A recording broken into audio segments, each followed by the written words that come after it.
नमस्कार यहाँ सबैलाई ज्ञानका कुरा भाग 18 मा स्वागत छ। सर्वप्रथम त यदि तपाईहरुले अहिलेसम्म मेरो युट्युब च्यानललाई सब्स्क्राइब गर्नुभएको छैन भने कृपया सब्स्क्राइब गरेर बेल क्लिक गरिदिएर अल थिचिदिनु होला। अन्य भिडियोहरु निरन्तर देख्नको लागि तपाईलाई नोटिफिकेसन देखाउनेछ। आज अस्ति गएर टुङ्गेको थियो वैराग्यमा। वैराग्य के हो, वैराग्य कसरी प्राप्त गर्न सकिन्छ भन्ने केही कुराहरुको जानकारी गराउन लागिरहेको छु म। सबभन्दा पहिला त हामीले हाम्रो मनस्थितिलाई बदल्न सक्नुपर्छ। त्यसपछाडि परिस्थिति आफै बदलिन्छ, किनकि हाम्रो मनस्थिति नै हाम्रो दुःखको जड हो। त्यो हुनाले अनेक परिस्थितिहरुको हामीले सामना गर्नुपर्ने हुन्छ। त्यसैले सुरुमा हामीले के संकल्प गर्नु पर्दछ भने मेरो आत्मा पवित्र छ, यो प्युरिटी हो। म निर्भय छु, मलाई कुनै कुराको डर छैन, किनकि म शक्तिशाली आत्मा हुँ। म निरोगी छु, मलाई कुनै पनि रोगले छुन सक्दैन, किनकि म स्वस्थ आत्मा हुँ। मेरो आयु पूर्ण छ, यो शरीर मैले कति दिनको लागि धारण गरेको छु, त्यति दिनमै यो शरीर त्याग्नु पनि पर्छ। निश्चित छ, एक दिनको लागि हो कि 100 वर्षको लागि हो। त्यसैले जति बाँच्छु त्यो नै पूर्ण आयु हो मेरो। मेरा परिवार सधैँ राम्रो विचार गर्छन्, सबै एक अर्काका आज्ञाकारी छौं। हामी कसैसँग केही लिँदैनौं, दिन्छौं मात्र। दिन्छौं भन्नाले यदि म जे चाहन्छु परिवारबाट वा अरू व्यक्तिहरुबाट त्यो अपेक्षा म राख्दिन। ठिक त्यही व्यवहार म उनीहरुसँग गर्छु, म दिन्छु।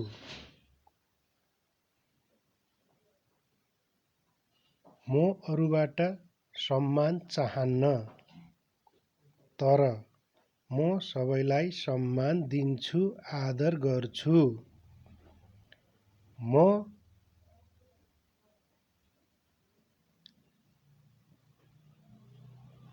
मसँग कोही पनि नरिसाउन् भन्ने चाहन्न, तर म कसैसँग पनि रिसाउन्न। मेरो मनमा कसैको पनि खराब कुराले कत्ति पनि असर गर्न सक्दैन भन्ने संकल्पले सुरक्षा कवच बनाएर राख्दछु र परमात्माको शक्तिसँग समन्वय हुने दृष्टिकोण बनाउँछु।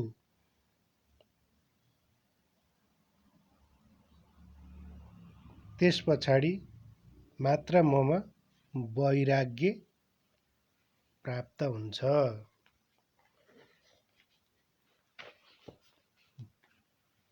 वैराग्य भन्नाले सांसारिक दृष्टिलाई हटाएर परमात्मामा लगाउनु नै वैराग्य हो।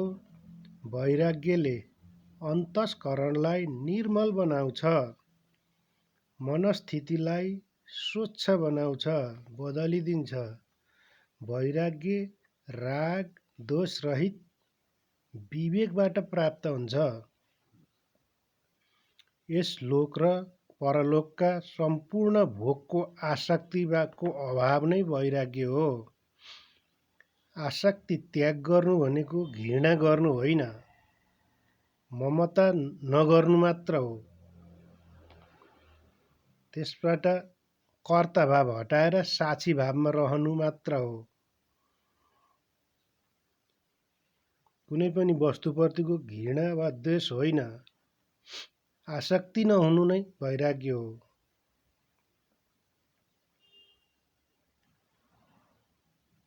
आसक्ति त्याग गर्नु भनेको घृणा गर्नु होइन, ममता नगर्नु हो। विषय त्याग्नु मात्र वैराग्य होइन, किनकि रोग आदिका कारणले पनि विषयहरू त्यागिन्छन्।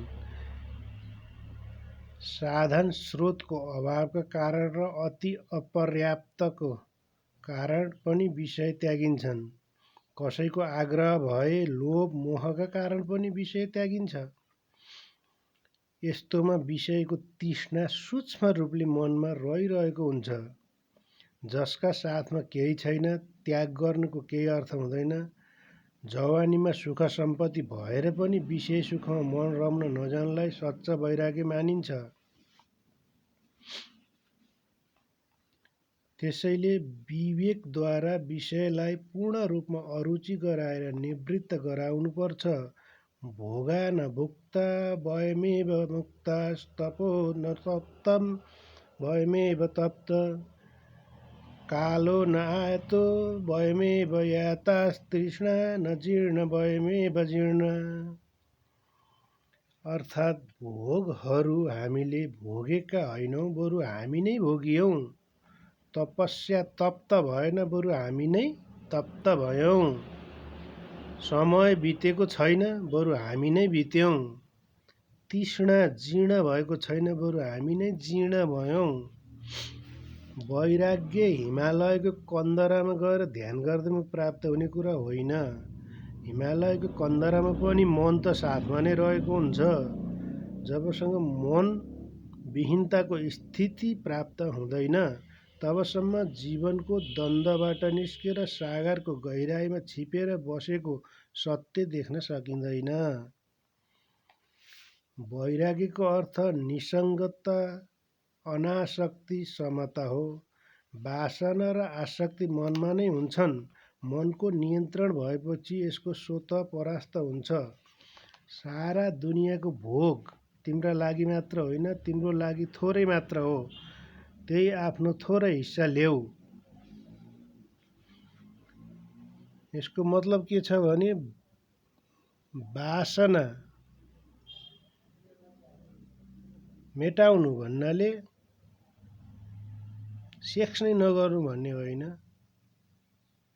ब्रह्मचर्यमा रहनु भन्नाले सेक्स नै नगर्नु भन्ने होइन। सेक्सलाई जसरी एउटा बाघले मृगलाई देखेपछि त्यहाँ मासु मात्रै देख्छ र झम्झन्छ, त्यसरी नहेर्नु मात्र हो। रामकृष्ण परमहंस शुद्ध ब्रह्मचर्यमा मानिनुहुन्छ, तर उहाँ आजीवन श्रीमतीका साथमै बस्नुभएको छ। भगवान श्रीकृष्णका 16,108 पत्नीहरू थिए, तर उहाँ ब्रह्मचार्य हुनुहुन्थ्यो। त्यसैले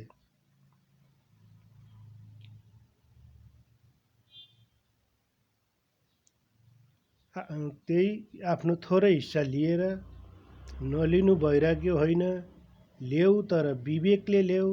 विवेकले खाऊ, विवेकले गर, विवेकले छोड। बाहिर निस्केको श्वास फेरि फर्केर आउँछ भन्ने के ग्यारेन्टी छ?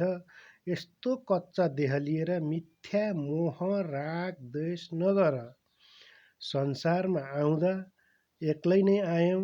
त्यो बेलामा यी मेरा हुन् र यो मेरो हो भन्ने भावना केही थिएन। मृत्युले कुन बेला उठाएर लैजान्छ यो कुरा अनिश्चित छ। विवेकशील वैराग्यलाई आफ्नो साथ बनाऊ। वैराग्य भनेको यो पृथ्वी र स्वर्ग आदि भोगको पनि वैराग्य हो। एक तत्त्वको पुनः पुनः चिन्तन गर्नु र मनलाई बहिर्मुखी विषयबाट पछि हटाउनु वैराग्य हो। वैराग्यताले राग दोष ईर्ष्या सबै हटाउँछ। यसको लक्षण के त भन्नाले जसलाई वैराग्य छैन भने उसलाई भक्ति र ज्ञानमध्ये कुनै पनि प्राप्त हुँदैन। मानिसलाई वैराग्य प्राप्त भएपछि कहिले उसको बाणी गदगद हुन्छ, हृदय पग्लन्छ, कहिले रुन्छ, कहिले जोडसँग हाँस्छ, कहिले निर्लज्ज बनेर गाउन थाल्छ, कहिले नाच्छ। यसलाई अनुभव पनि भन्दछन्। वैराग्य प्राप्त ज्ञानवान पुरुष चिन्हमात्र तत्त्वमा स्थिति भएको हुनाले जगतमा मानिसले आफ्नो अधोगतिमा लागेको देखेर हाँस्दछ, ऊ जगतको क्रियाकलापमा लिप्त हुँदैन। भौतिक वस्तु तब त्याग्दछ जब यो सम्पत्तिभन्दा अधिक महत्त्वपूर्ण वस्तुको प्राप्ति हुन्छ। वैराग्य कसरी प्राप्त हुन्छ त भन्नाले जीवनमा जब कुनै धक्का जस्तो लाग्छ अनि वैराग्य आउँछ। व्यवसायमा घाटा खाएर होस्, प्रेममा धोका खाएर होस्, चुनावमा हार खाएर होस्, रोगले ग्रस्त भएर अशक्त बनेर होस्, आफन्तको वियोगमा शोकमा परेर होस्, वैराग्य प्राप्त हुन्छ। तर यस्तो वैराग्य क्षणिक हुन्छ। जसरी मलामीहरू मिलेर चितामा लासलाई जलाइरहँदा उनीहरूको मनमा क्षणिक वैराग्य हुन्छ। जिन्दगी के रहेछ र, यसरी नै जलेर जाने त रहेछ आखिर भन्ने हुन्छ। तर त्यो अस्तु पानीमा बगाइसकेपछि फर्केर आएर बाटोमा, होटलमा, पसलमा खाजा खान थालिसकेपछि उनीहरूको त्यो वैराग्य समाप्त हुन्छ।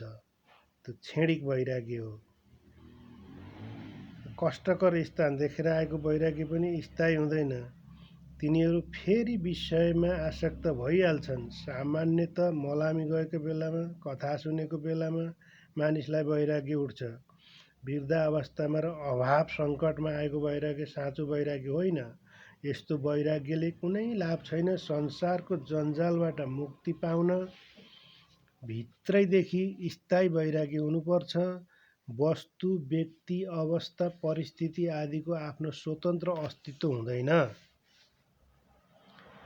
यी चिज वस्तुको ममता बनाउनु, सम्बन्ध जोड्नु भनेको ती चिज वस्तुसँग विमुख हुनु नै हो। भोग सामग्री प्रशस्त विद्यमान छँदाछँदै पनि ज्ञानबाट प्राप्त वैराग्य स्थायी हुन्छ। आत्मविचारको उदय हुँदै गएपछि दृश्य भ्रम मेटिँदै जान्छ। यो वैराग्यलाई टिकाइराख्न ईश्वरको रहस्य बुझ्न जरुरी छ। सांसारिक मोह त्याग्न जरुरी छ। सुख सन्तोष कसैलाई हुन्छ भने त्यो वैरागी र एकान्त प्रेमी साधुलाई मात्र हुन्छ। सम्पत्ति, प्रतिष्ठा, पद जतिसुकै जम्मा गरे पनि आरेघाटसम्म मात्रै हो। यसभन्दा पर त आफ्नो कर्मको फल मात्र पुग्दछ। यो 50,700 वर्षभन्दा पुरानो मनुष्य इतिहास यसै गरी व्यतीत भइरहेको छ।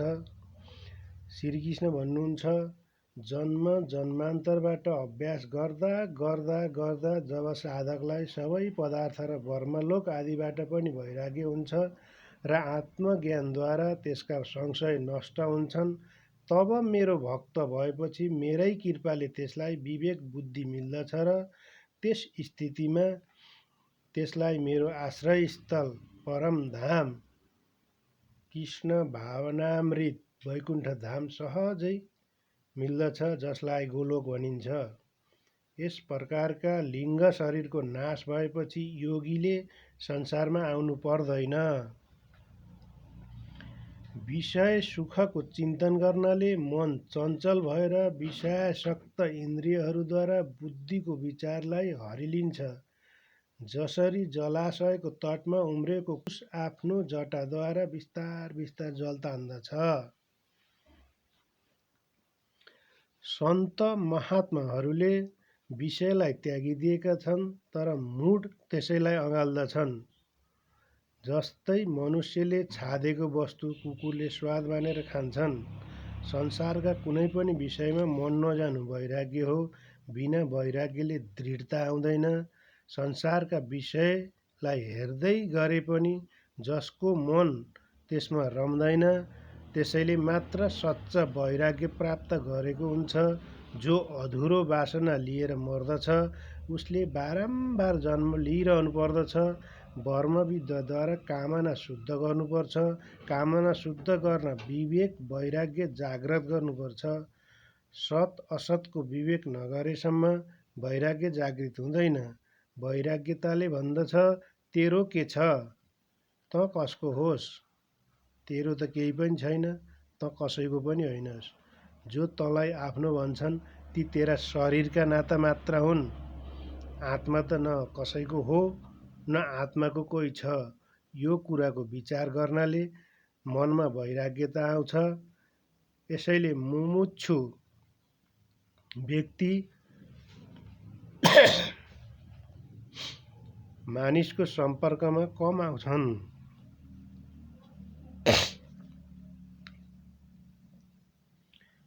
मेरो सबभन्दा प्यारो शरीर त मैले एक दिन छाड्नुपर्छ भने यस शरीरका कारणले जोडिएका वस्तुहरू नाताहरू मेरा कसरी हुन्छन्? सबै सम्बन्ध शरीरकै कारणले उत्पन्न भएका हुन्। देह मेरो इच्छा बिना रोगी हुन्छ, बुढो हुन्छ। मन मेरो इच्छा बिना विषयमा दौडिरहन्छ। ज्ञान मेरो गेय विषयहरूलाई प्रकाशित गर्दैन। मेरो इच्छाले त एक थोपा रगत पनि चलायमान हुँदैन। यस्ता कुराको ज्ञान भएपछि मात्रै वैराग्य प्राप्त हुन्छ। र मेरो भन्ने चाहिँ कुन चिज हो भन्ने कुराको खोजीमा मन बल्ल जान्छ।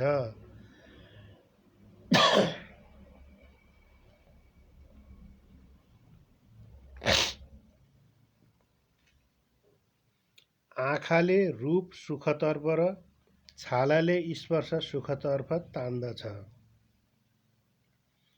संसारका विषयले सुख दिन सक्छ तर आनन्द दिँदैन। संसारको सुख लुतो जस्तो हो, किनभने जबसम्म त्यसलाई कन्याउँछौँ तबसम्म आनन्द लाग्छ, तर कन्याउँदाखेरि नङको विषले लुतोको व्यथा बढ्छ। संसारका सबै कुराहरू बिर्सिएपछि मात्र गाढा निद्रा आउँछ।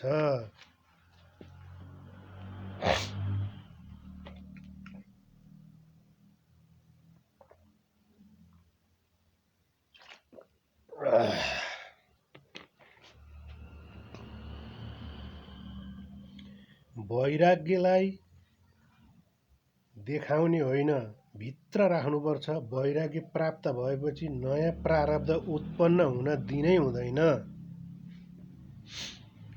भरतलाई सबै कुराको अनुकूल भएर पनि राज्य उपर वैराग्य थियो। यो सच्चा वैराग्य हो। स्वादिष्ट भोजन हुँदाहुँदै पनि उपवास बस्नु सच्चा वैराग्य हो। विषयले हामीलाई छाडिदियो भने अशान्ति हुन्छ, तर स्वयं हामीले तिनलाई छोडिदियौँ भने शान्ति प्राप्त हुन्छ। मित्र कुनै पनि बेला शत्रु बन्न सक्छ। घरमा बसेर पूर्णता प्राप्ति पश्चात मात्र गृहत्याग गर्नुपर्छ। उपभोगका निमित्त अनेक पदार्थ सुलभ भए पनि मन तिनका प्राप्ति तिनप्रति आकर्षित नहुनु नै वैराग्य हो। भोग दृष्टिबाट हेर्ने प्रवृत्तिको त्याग गर्नुपर्छ। जगतलाई काम दृष्टिले भोग दृष्टिले हेर्नु हुँदैन। दृष्टिको दोष निवारण हुनु नै देव दृष्टि हो। ज्ञानको जग वैराग्य हो। शरीर त्याग मनुष्य तुरुन्त गर्न सक्छ, तर मानसिक त्याग गर्न अत्यन्तै कठिन छ। धेरै ठुलो तपबाट मात्रै मानसिक त्याग हुन सक्छ। मानसिक त्याग नगरी ईश्वरको दर्शन हुँदैन। शरीर जहाँ भए पनि मनलाई ईश्वरबाट कहिले टाढा हुन दिनु हुँदैन। हर मानिसको मृत्यु निश्चित छ। कुनै पनि बेला मृत्युले उसलाई आलिङ्गन गर्न सक्छ। गर्भावस्थामा एउटा सानो थैलीमा खुम्चेर बस्नु पर्दा कति दुःख कष्ट भयो होला। जन्मिएपछि बाल्य अवस्थापछि प्रौढावस्था कति दुःख सहनु पर्छ। रोग व्याधिले जर्जर भएर मृत्यु पुर्नु पर्दा कति यातना हुन्छ। त्यसैले आलस्य निद्रा त्यागेर ईश्वरको सधैँ ध्यान गर्नुपर्छ। योग वैराग्य तप ज्ञान आदि ईश्वरको समीप पुग्ने साधन मात्र हुन्। सम्पत्ति पनि चञ्चल छ। यो शरीर पनि नाशवान छ। यो सम्झेर यस लोक र परलोकको मोह त्याग गरेर आफ्नो कर्तव्य गर्नुपर्छ। पूर्व जन्मको संस्कारले नै तपाईँ अहिले यो अवस्थामा हुनुहुन्छ। अब आफ्नो जीवनको अन्तिम ध्येयतर्फ विचार गरेर इच्छारहित भएर कर्म गर्दै रहनुपर्छ। वैराग्य कस्तो हुनुपर्छ भने आमा बाबुलाई घाटमा जलाइरहेको बेलामा त्यस्तो छोराछोरीलाई जस्तै राम्रो गीत सङ्गीत सुनाए पनि, जस्तै राम्रो सिनेमा देखाए पनि, जस्तै राम्री तरुणी तन्देरी देखाए पनि त्यसतिर ध्यान जाँदैन, किनकि त्यसबेला उसलाई वैराग्य आएको हुन्छ। त्यसैगरी भगवानमा उच्चतम प्रेम राख्ने साधकलाई वैराग्य र ज्ञान प्राप्त भएको हुन्छ। यस्तो वैराग्य भक्ति र ज्ञानले प्रभुमा पुर्याइदिन्छ। लक्ष्मी हेर्दा रमणीय छिन्, तर यिनको स्पर्शले सारा गुणहरू नष्ट हुन्छन्। असल शील स्वभाव, सन्तोष, धर्म, उदारता, कोमलता, वैराग्य, विचार, दया, सद्गुण पर हुन थाल्छन्। तृष्णा रूपी सर्पको विष बढाउनमा लक्ष्मी दूत हुन्। महामोहरूपी उन्मत्त हात्तीलाई घुमफिर गर्नको लागि लक्ष्मी घना जङ्गल हुन्। सद्गुण रूपी सूर्य कमलको लागि लक्ष्मी रात्रि हुन्।